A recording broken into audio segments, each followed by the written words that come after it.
I experienced gang stalking at a time, which nobody knew what it was. It's kind of like narcissism. Could you imagine before these things became a word, understanding, then a collective, a knowledge base, then a buzzword, and then it's just all over the place that so many others. I've lived an entire life and never knew what it was. That's just a side note, even though narcissism is actually what is under, I'm going to just cross off the narcissism and I'm going to use the umbrella term of parasitic colonization. And with the post of regarding the gang stalking, I want to make a note that the gang stalking does play a part in the state of a ideal to create a target in an experienced state that she is literally going insane and everything around her is not what she believes. And it's actually the parasitic hive colonization, kind of like a mass hive. They utilize these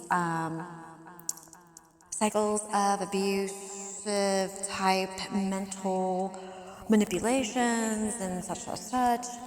It does not start right away, depending on whatever the target is either already tagged or whatever. It could even start for maybe 4 or 5 years and then boom, depending on the market of where it goes. Because the human organization trafficking in the world is in follow the yellow brick road. It's Kansas, the first one. It's the largest one, and the reason why it's not really, it just sounds like, I guess, conspiracy theory, even though if you look at it logistically and the lanes and the way that a big organization shipping and how it just, if it doesn't make sense, I can't make it make sense, and I'm not going to sit there and hey, here's my party chart and do all that, because clearly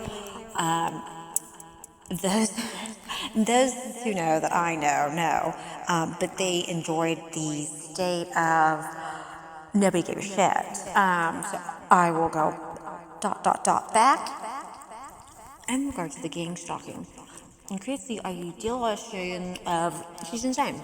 Now I want to focus on the location of Johnson County, and then we're going to go to the forward. In that posting where it says the homelessness, it is kind of a location based, as I have noticed. So Douglas County, when they utilize this, but they utilize the KU and the sororities, and then the kind of college, and then they got these people in the bars. They got the little. They all play a part. The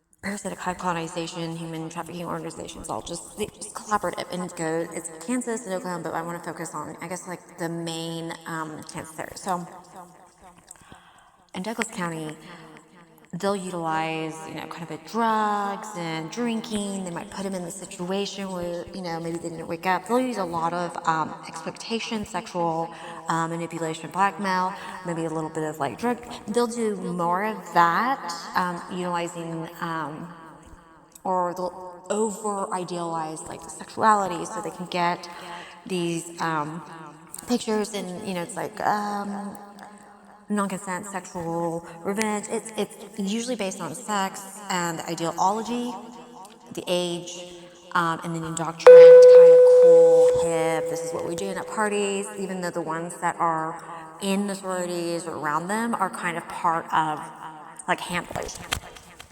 And so if something happened in regarding that, or they just needed to not ever exist, they would use that kind of narrative, that script. Oh, she must have overdosed, or it would be hard for somebody in that location to just disappear and not have, a narrative. That would be not the repetitive pattern of the parasitic hive colonization with their like handbook of like literal copies of the same script. So in a Johnson County area, those are usually targets, specific targeted individuals, and it's usually if you're in Johnson County, depending on the location. Like I'm just going to speak my there is there is like, and this is the timeline and time frame that really isn't relevant as this present timeline. They are so it's I even and it's true, but it's also like what like divine beings or individuals who have some sort of